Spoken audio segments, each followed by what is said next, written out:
Here we have a slightly pre-owned 2014 Mercedes-Benz SLK 350. This one's red on beige.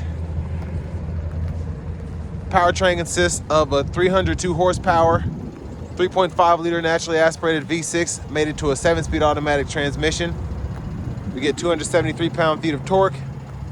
And this one's really low miles, just a little over 30,000 miles, I believe. To the front end here, just a beautiful, beautiful front fascia. Really reminds me of the SL. LED daytime running lights. Just a nice, sophisticated look here. And down here we get 18-inch wheels. Love that design there. We get passive keyless entry. Memory seat functions, the power seat functions are there, power door lock controls, we get that Harman Kardon sound system, power windows, we get power folding mirrors with blind spot monitors, and then we can pick a side and then control with that dial there. Little space in this pocket here, electronic parking brake is there, and then headlamp controls. Gonna pull this for the hood. We get a power tilt and telescoping steering wheel. This one is wood grain wrapped, which I love. And there's the seat itself, and our 4-way power lumbar support is right in there. But a big shout out to Auto Pro of Nashville and Auto Collection of Murfreesboro for allowing me to review this car today. I'll leave a link below in the description. But I love just how nice these are, even though they're pretty tiny. They kind of remind me of the Mazda Miata. LED tail lamps there, by the way. But I feel like I can fit in these a little bit better.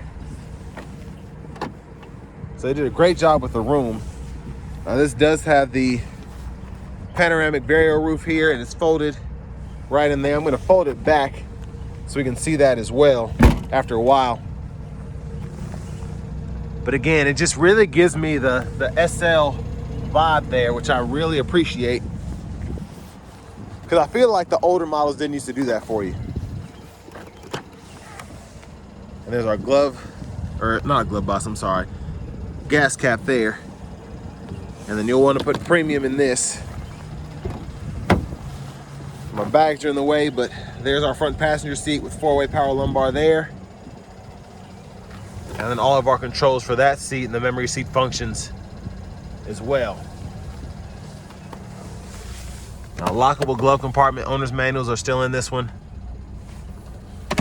Now, I'm gonna show you the window sticker here, just so you can see how pristine this is. It's 31,000 miles. And this one, it's $1,000 less than the price here, so it's right at 30,000. And it's pretty loaded out. Now, as we come around to the front, once again, we're just gonna take a quick look underneath the hood. And there's that 3.5 V6.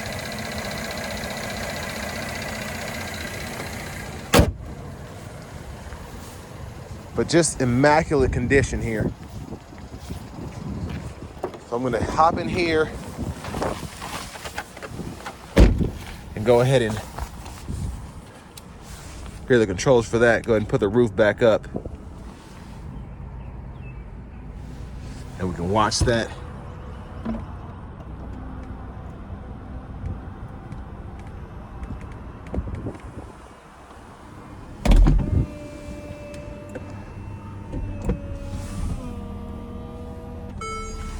So that's there.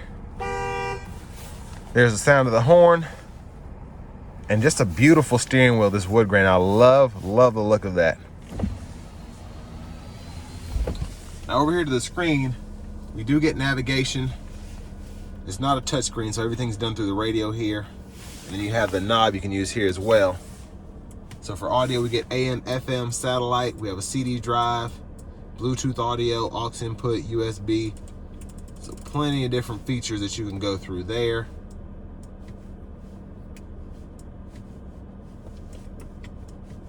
And then in your system settings here, you can go through all of that, change your language, display settings, etc. So a pretty straightforward system, pretty easy to use. Buttons are down here, volume can be adjusted here. You also kind of double as presets, or you can go through your CD changer there, depending on what source you're in. And then just everything else pretty self-explanatory, like mutes here, so on and so forth. Now down here, I love this feature, especially in convertibles. This is pretty much a neck warmer, so you can change the stages on that. And especially on a chillier day like today where I had the top down, it was nice to have that. And you also get those 3-stage heated seats for the driver and front passenger as well. Traction control, eco mode toggle, and then your parking sensors, you can turn those on or off. And then hazards are there. Now we have single zone climate controls, so temperature can be adjusted there, fan speed, and then fan direction. We have buttons for that and the defrosters as well. Then down here, cigarette lighter, 12 volt, ashtray. And to shift the 7-speed, just hit the brake, pull, reverse, neutral, drive, and then you can decide to manually shift here or using the paddle shifters behind the steering wheel.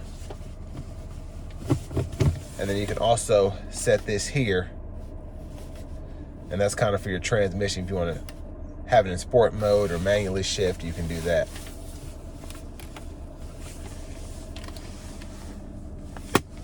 And then bottle holders are here. I like that you can stow these away, and then you can kind of just have a tray there if you want to. And then the USB interface is there. Pretty good space in the storage compartment for a small car like this.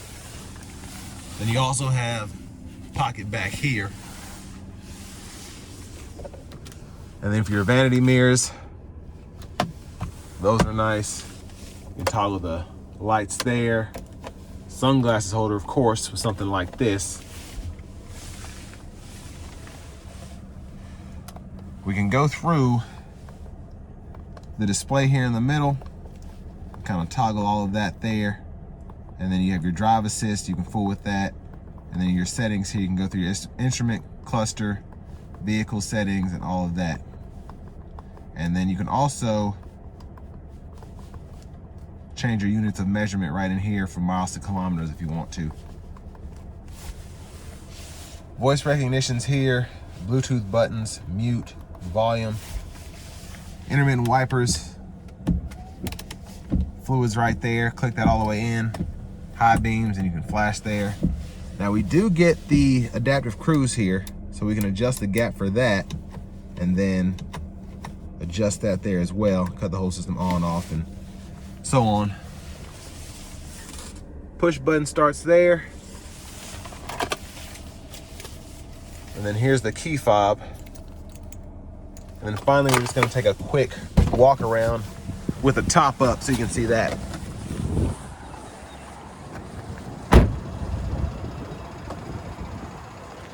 So just like the SL, beautiful vehicle with the top down or the top up.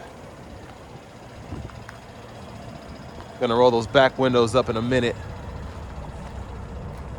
But not bad to only have 30,000 miles on it, a little over 30,000 miles, and to be under 30 grand. And again, just a beautiful car inside and out. But next, we're gonna go ahead and take this 2014 Mercedes-Benz SLK 350 out on the road for a test drive. So starting the test drive in this SLK 350, the space in here is pretty good for the car. I will say, for my height being 6'3", I have longer legs. I had to push the seat bottom down as far as it would go. And you can hear kind of as I move and adjust the seat, it's hitting the back there. But it's relatively comfortable for short distances for me. The lumbar support helps, especially how I'm having to sit. And the Vario roof still gives me an inch or two of headroom. So I mean, I can fit decently, but the space itself is not particularly wide, which is what you expect with a vehicle like this. It's still, I'd say, top tier for the segment, because I'm not used to this in a Mazda Miata, you know, a Toyota MR2, things of that nature.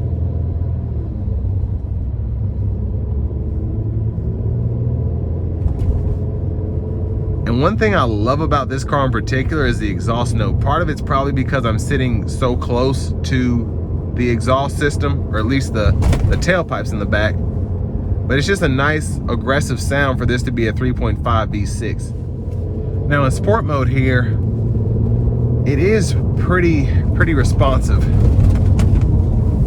And then I can just put into the manual mode at any given time, which I enjoy.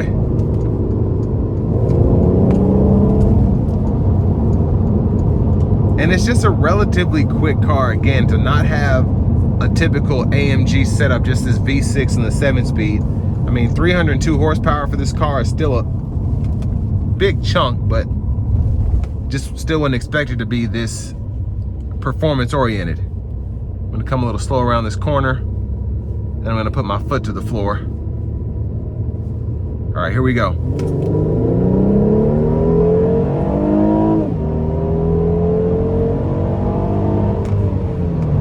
Yeah, it's still really quick. You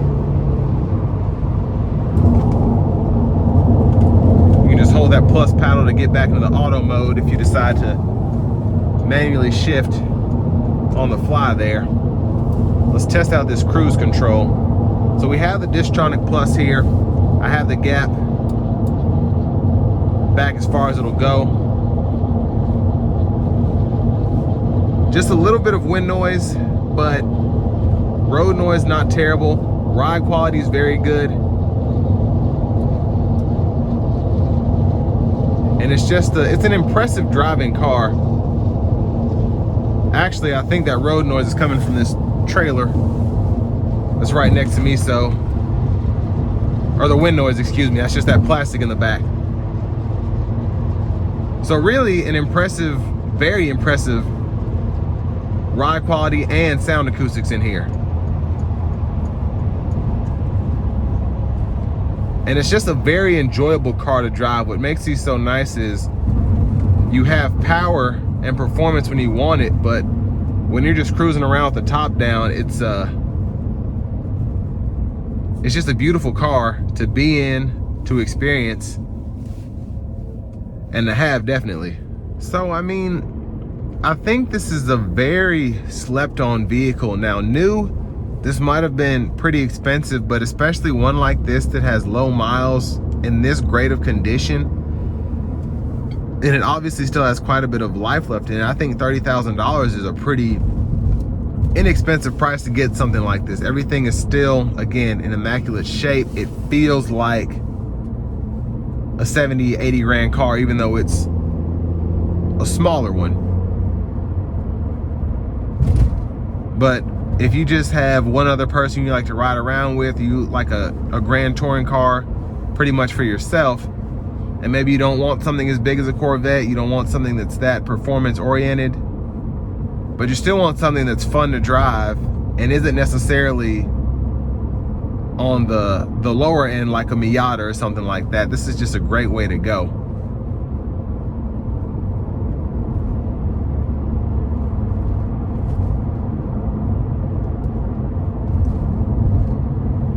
But for the money, again, not a bad buy at all, I don't think.